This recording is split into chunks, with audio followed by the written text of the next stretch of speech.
mendapatkan amplop nomor 1. Boleh klik satu kali lagi untuk Kita akan lihat juga argumentasinya nanti pro atau kontra. Dan argumentasinya adalah kontra. Mohon disimak dengan baik berikut pernyataan. Ketetapan MPR nomor 5 garis miring MPR garis miring tahun 2000 tentang pemantapan persatuan dan kesatuan nasional secara formal masih berlaku karena nilai-nilai yang terkandung di dalamnya tetap sangat relevan untuk menjaga keutuhan bangsa Indonesia di tengah keberagaman dan tantangan kontemporer seperti polarisasi sosial dan isu-isu disintegrasi. Waktu menjawab dan juga mengumumkan argumentasi kalian 120 detik dimulai dari sekarang. Baik, Assalamualaikum warahmatullahi wabarakatuh. Terima kasih Dewan Juri yang kami hormati. Kami selaku tim kontra sangat tidak setuju dengan tema kali ini yang menyatakan bahwa ketetapan MPR nomor 5 garing MPR garing 2000 tentang pemantapan persatuan dan kesatuan nasional sudah tidak relevan. Kenapa? Karena mengenai materi pada ketetapan ini itu sudah ditetapkan di undang-undang, tepatnya Undang-Undang nomor 28 tahun 1959 tentang korupsi, kolusi dan nepotisme, yang dimana salah satu isi materi daripada ketetapan ini adalah permasalahan bangsa, yaitu praktik korupsi, kolusi dan nepotisme. Iya, betul sekali yang dikatakan oleh rekan saya Dewan Juri. Kemudian daripada itu, TAP MPR nomor 5 garing MPR garing 2000 ini itu hanya sebagai teori saja. Namun hal yang relevan saat ini adalah bagaimana kita mengaplikasikan TAP tersebut ke dalam kehidupan kita sehari-hari. Di sini kita tidak hanya memacu kepada teori, tapi bagaimana cara kita untuk mengaplikasikannya. Kemudian sesuai dengan sila ketiga Persatuan Indonesia, untuk memantapkan persatuan dan kesatuan, kita tidak hanya menggunakan dari TAP tersebut. Kita dapat membuat bagaimana kita bekerja sama antar satu sama lain. Melalui dialog dan kerjasama yang berdasarkan prinsip kekeluargaan, kerjasama dan toleransi antar satu sama lain. Dan juga Dewan Juri yang terhormat, ada berbagai ketetapan MPR yang dimana sepaham dengan ini. Misalnya ketetapan MPR nomor 6 garing MPR garing 2001 tentang etika kehidupan berbangsa, yang dimana isinya itu kurang lebih sama dengan persatuan dan kesatuan nasional, yang dimana kami menyatakan bahwa oleh karena itu Dewan Juri yang terhormat, kami dari tim Isman Sarjo sepenuh hati dan berada di pihak kontra. 4 gelar di hati, terima kasih. Waktu habis.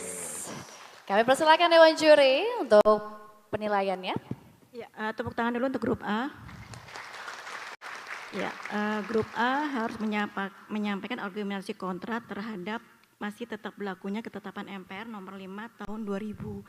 Tadi grup A sudah menyampaikan argumentasinya bahwa TAP MPR itu sudah diimplementasikan melalui undang-undang terkait dengan pemberantasan KKN seperti itu ya. Yang kedua adalah bahwa itu hanya sekedar teori saja, yang penting adalah implementasinya dalam kehidupan sehari-hari. Jadi TAP itu sudah tidak relevan, artinya seperti itu. Yang ketiga adalah ini sesuai dengan sila ketiga tentang sila ketiga Pancasila, yaitu persatuan Indonesia, di mana setiap itu harus sesuai dengan toleransi, kemudian keluargaan dan lain sebagainya.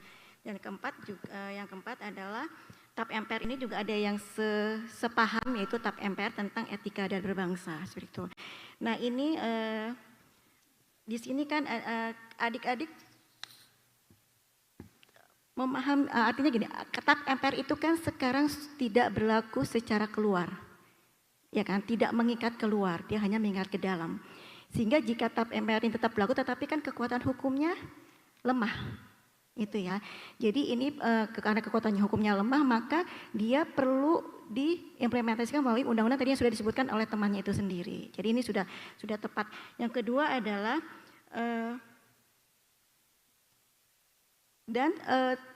tadi sudah disebutkan bahwa TAP MPR juga sudah terimplementasi dalam nilai-nilai persatuan dan kesatuan yang sudah terimplementasi dengan baik di dalam kehidupan negara kita seperti itu. Jadi ini udah cukup komprehensif, sehingga kami satu lagi setelah amandemen ada nggak ada yang hafal tentang kewenangan MPR setelah amandemen 45, kewenangan MPR yang dihapuskan?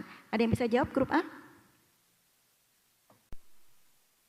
Yaitu adalah MPR tidak lagi menetapkan ketetapan MPR dan GBHN. Jadi sehingga walaupun itu tetap berlaku, tetapi kekuatan hukumnya adalah sangat lemah. Jadi kami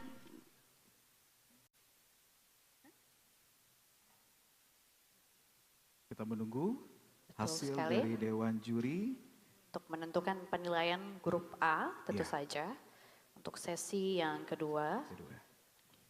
ya menurut juri karena sudah komprehensif, artinya adalah substansinya sudah memenuhi dari apa yang disampaikan, sehingga kami sepakat memberikan nilai sempurna untuk grup A yaitu nilai 25. 25 poin. Selamat untuk grup A. Dan selanjutnya kami mengundang satu orang perwakilan dari grup B untuk menuju ke layar tab yang sudah disediakan. Dan langsung untuk menekan tombol di bagian betul. Untuk menentukan nomor amplop yang didapat. Satu kali lagi, grup B mendapatkan nomor amplop nomor 2 dengan argumentasi yang akan dibangun adalah pro. Dicek terlebih dahulu mikrofonnya, boleh dicek terlebih dahulu. Tes. Baik, Tes. berfungsi dengan baik. Mohon disimak adik-adik dari grup B, berikut pernyataannya. Semboyan Bhinneka Tunggal Ika mengamanatkan kita untuk senantiasa menjaga dan merawat keragaman budaya bangsa.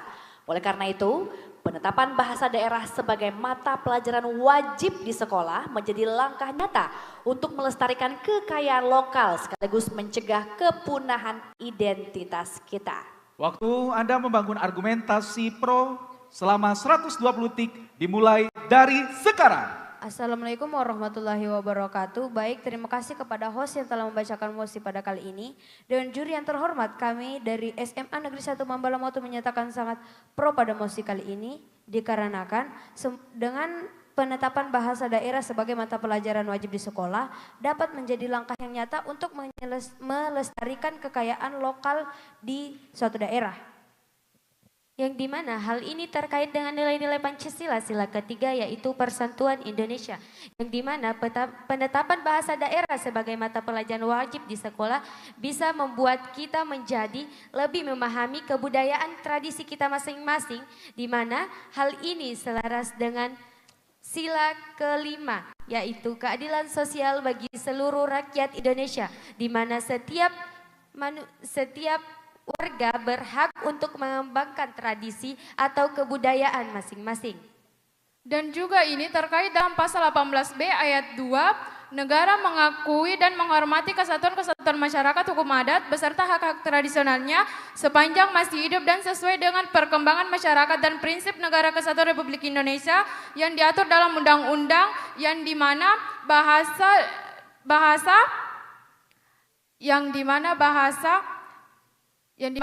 daerah termasuk bahasa tradisional. Dewan juri yang terhormat, hal ini juga bergandengan dengan pasal 32 ayat 2 di mana negara menghormati dan memelihara bahasa daerah sebagai kekayaan budaya nasional. Nah, dari pasal tersebut kita bisa memaknai bahwa bahasa daerah ini harus kita jaga keutuhannya untuk menjaga kebudayaan nasional Indonesia ini.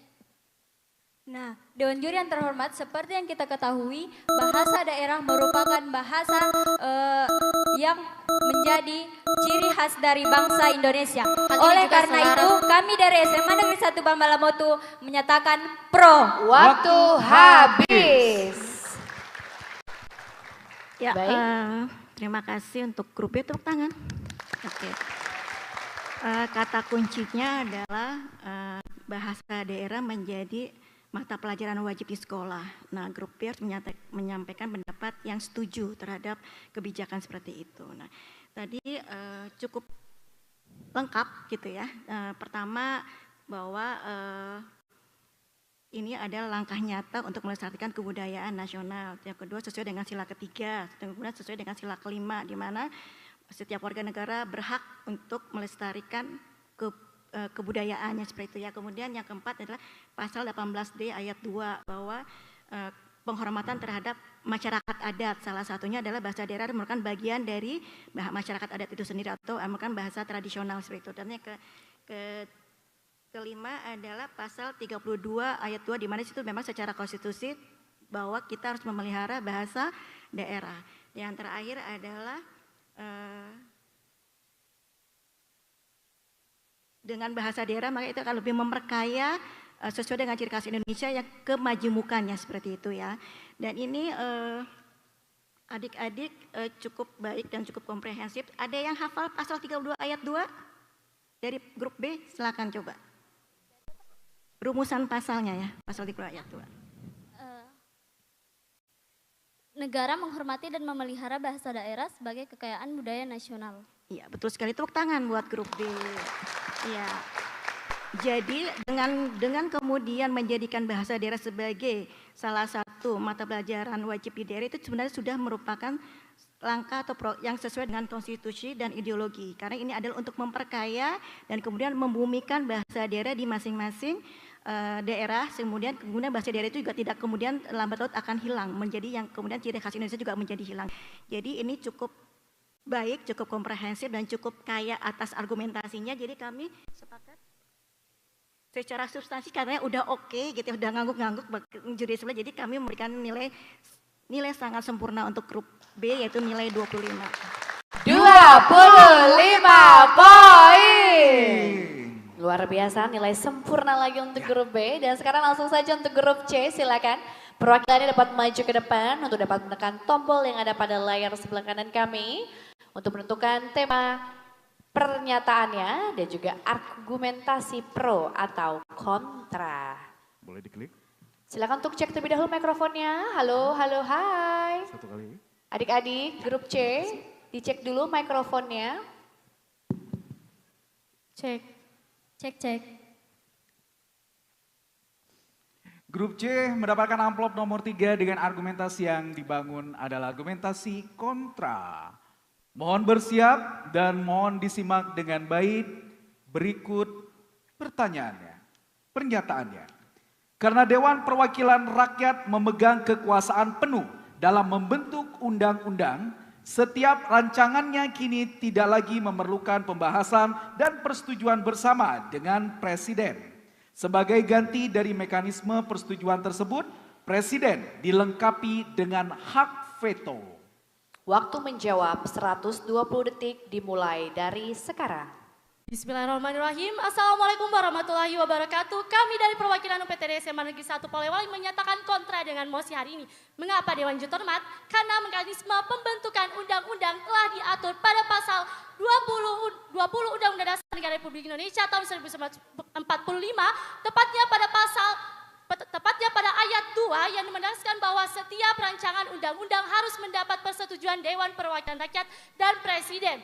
Yang dimana ini sudah menunjukkan bahwa pembentukan undang-undang harus memang mendapatkan persetujuan dari Presiden karena ini sudah diatur menjadi hukum positif di Indonesia Dewan Juri Hormat. Dan juga Dewan Juri Hormat, jika tidak adanya persetujuan dari Presiden dapat menimbulkan kecacatan undang-undang karena tidak adanya sistem check and balance antara kedua lembaga yaitu lembaga legislatif yaitu DPR dan lembaga eksekutif yaitu Presiden Dewan Juri Hormat. Dan juga Dewan Juri Hormat, hak veto Presiden itu tidak mencerminkan check and balance karena DPR sudah menetapkan undang-undang terlebih dahulu sebelum ada persetujuan bersama Presiden yang dimana ini bertentangan yang dimana jika kewenangan mutlak DPR ini menetapkan undang-undang sendiri ini akan bertentangan dengan sila keempat Pancasila yaitu kerakyatan yang dipimpin oleh hikmat kebijaksanaan dalam permusyawaratan perwakilan yang dimana tidak ada permusyawaratan dalam proses pembentukan undang-undang. Dan juga Dewan Juri Hormat ini dapat memberikan DPR dan Presiden overpower karena DPR sebagai badan legislatif mempunyai kedaulatan mutlak untuk membentuk undang-undang dan Presiden memiliki hak veto yang dimana hak veto ini tidak memiliki sistem check and balance. Maka kami menyatakan kontra dengan mosi hari ini. Terima kasih. Waktu habis. Kami persilakan Dewan Juri untuk memberikan penilaian. Ya, tepuk tangan dulu untuk grup C.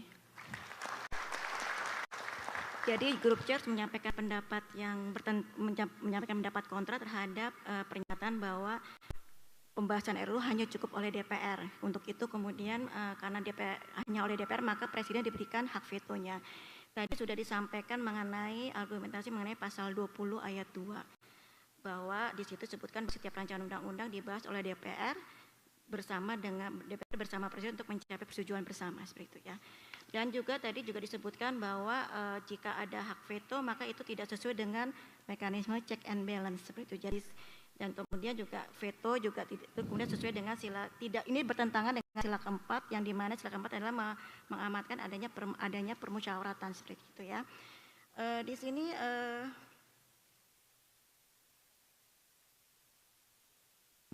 ada satu lagi dampaknya. Yang melaksanakan undang-undang siapa? Adalah Presiden, karena kan Presiden melaksanakan pemerintahan. Jika hanya DPR yang menyusun dan kemudian membahas sendiri, maka khawatirnya adalah undang-undang itu tidak terimplementasikan dengan optimal oleh Presiden, seperti itu ya. Jadi ini bisa dielaborasi lagi pendapatnya. Kemudian juga bahwa dengan adanya pembahasan bersama, maka sudah terjadi ada keselarasan antara apa yang diatur dengan kebijakan pemerintah. Jadi sehingga kemudian ketika implementasi undang-undang itu dapat berjalan dengan baik seperti itu ya. Nah kemudian adalah bahwa ada yang hafal bahwa pasal 4 ayat 1 Undang-Undang 45. Silakan. Baik, pasal 4 ayat 1, Presiden Republik Indonesia memegang kekuasaan Presiden Republik Indonesia memegang kekuasaan pemerintahan menurut Undang-Undang Dasar. Oke. Artinya sementara dari masing-masing grup. Grup A dari SMA N1 Sarjo mendapatkan poin sementara 75 poin. Dan untuk grup B, SMA N1 Bambalam Mutu poin sementara 60 poin. Dan grup C dari SMA N1 Polewali mendapatkan poin sementara 75 poin.